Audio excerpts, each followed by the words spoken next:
Hello, everyone. Sorry it's a bit late. This is Stephen Mead here with Domicile Real Estate, where we are on a mission to help California's renters become homeowners. And this is our weekly first time home buyer entry level market update for Southern California. It's Friday, February 19th, 2021. And of course, by the Southern California market, our stats are based on Los Angeles and Orange counties combined. So, well, if you've been waiting for the other shoe to drop, it's finally happened. I'm going to jump right into the stats, and then I'm going to talk a little bit about what I think you might want to be doing right now if you are somebody watching these videos, as maybe not someone who's a first-time home buyer right now, but you have it coming up in the next few months, and you are apprehensive about the direction the market's going.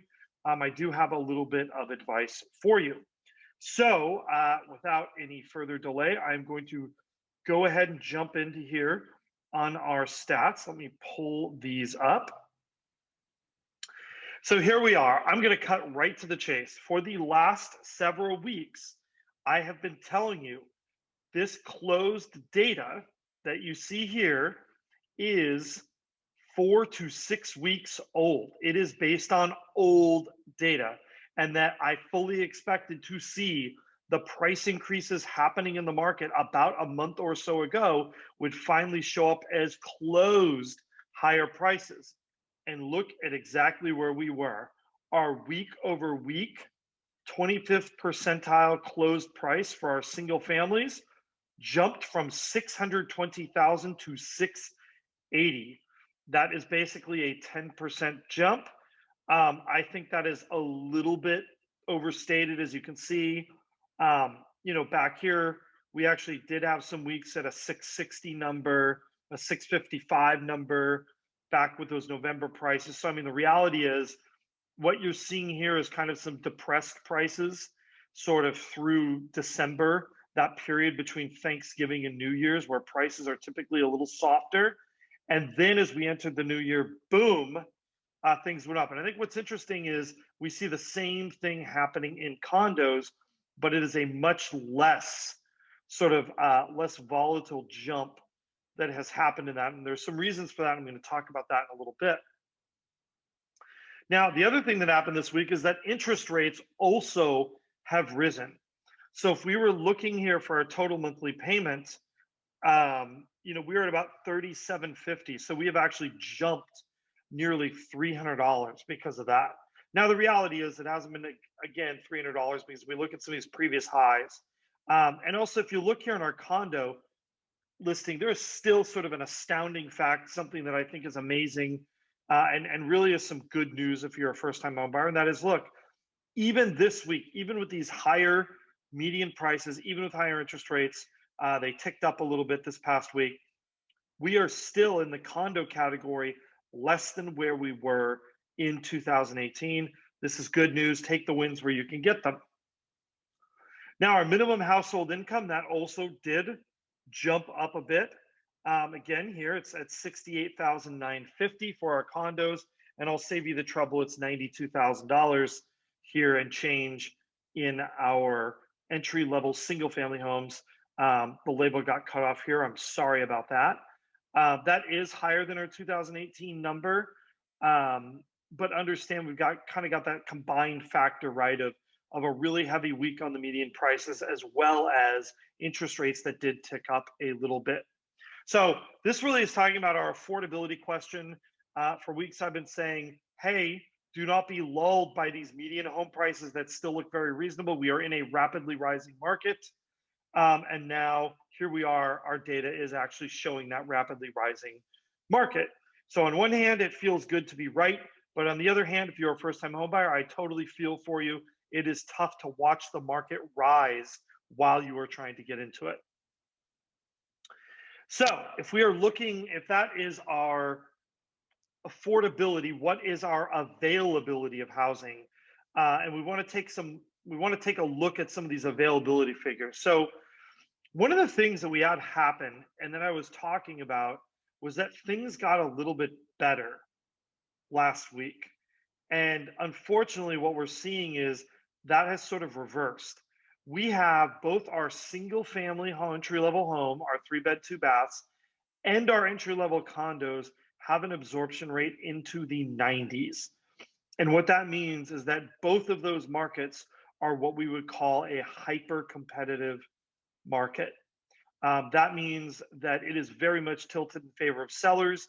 You will run into multiple offers on almost every single property that comes up that is viable.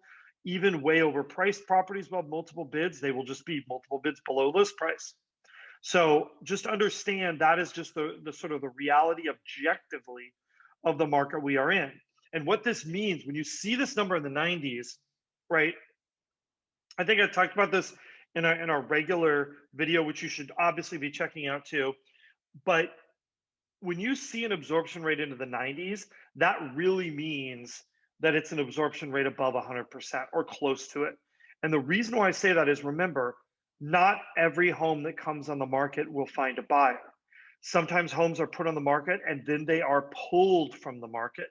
So when you see that rate of people going in, of homes getting snatched up and going into escrow, and that number is 91% of the new listings that came on the market, 10% of which will probably never close for one reason or another, unrealistic price, seller pulls from market and decides not to move, etc. Whenever you see that, that really means that we are basically running neck and neck on our inventory. For every home that comes up, there is a buyer there to snatch that house up. So let's go back to the slides. And the reason why I harp on this is because this is information you need to understand when you are writing offers. In this environment, unless a home is ridiculously overpriced, you are probably going to need to write offers at list price or above to even receive a response. Now, every case is different, and you should consult a professional, a realtor like someone here at Domicile Real Estate, perhaps even me. So don't be afraid to ask, but every situation is different. But generally speaking, expect to be writing offers that are at or above list price on most of your properties. Now, if we jump back in here and we look at our total inventory, guess what? That lines up with what we just said. Both our entry level condo inventory has dropped, as well as our entry level single family home inventory. In fact, we are almost at our low, which was measured either here or here, right around the beginning of the year. This is pretty nuts to be mid-February and to kind of see where we are with this. But I think what's even more telling is look at this condo figure. We have reached a new inventory low point for condos. Since last fall, even around New Year's, the previous low point, we have now dropped below that. And that's a clue. And I'm going to talk about that when we get through our slides because I think it's important to understand.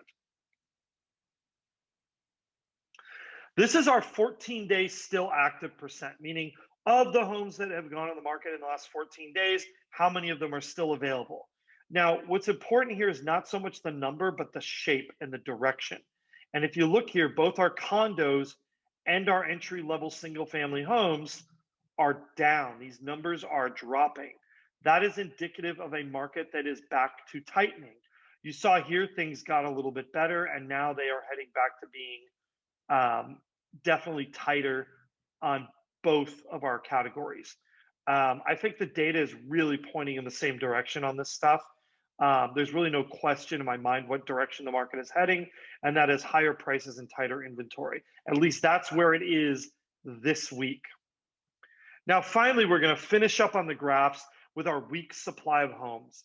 And, I talked about this last week. Traditionally, there was a relationship where there was over double as many weeks of condos as there were single family homes. Even in this market with reduced single family home inventory, here we are only 2.64 weeks. That is a new low. We see our condo inventory also dropping, and is along with that, and it might even be dropping faster. And that's about what I'm going to talk about. So if you are a buyer either in the market or you are a buyer who is on the sidelines and you're going to be in the market in the next couple months, number one, you should probably give us a call if that is you. But number two, you want to think about a strategy and you want to not go into this kind of compare and despair sort of mentality. Something that I've been talking about with our clients that is very important to understand is sort of the mental game. And there's two parts of the mental game. Number one is how you are managing your own sort of, sense of mental well-being. And it's really important to not get discouraged and understand that while this is difficult, it's worth it and that you deserve it and you are worth it as well. That's the soft side of things. Now, the tougher side is when we're talking about actual strategy.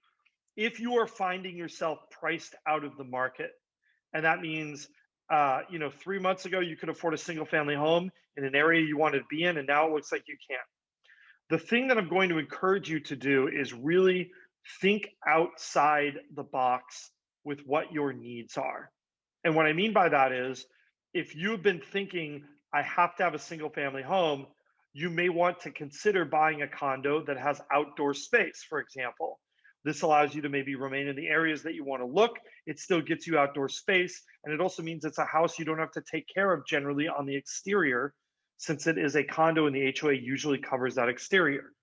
I think it's important to sort of really broaden sort of your perspective on things and not think about what you think you could have afforded 3 or 6 months ago or a year ago, or you should have bought here, you should have bought there. Remember, you can't control that. The only thing you can control is the decisions that you make today going forward. So that's pretty much it this week, everybody. I know it's a little bit late tonight. I apologize. We're busy. You're busy. Everybody's pretty busy right now. But understand that things do happen. Today, we found out that a client wrote an offer on the second home they saw that they fell in love with, and despite multiple bids, we found out today that we got it. So there is still a lot of good news going around, people getting their dream homes, and I think it's important not to forget that. So as always, like, subscribe, hit that notification bell. We love to hear from you. We love even more to help you. So don't be afraid to reach out, and we will see you next week.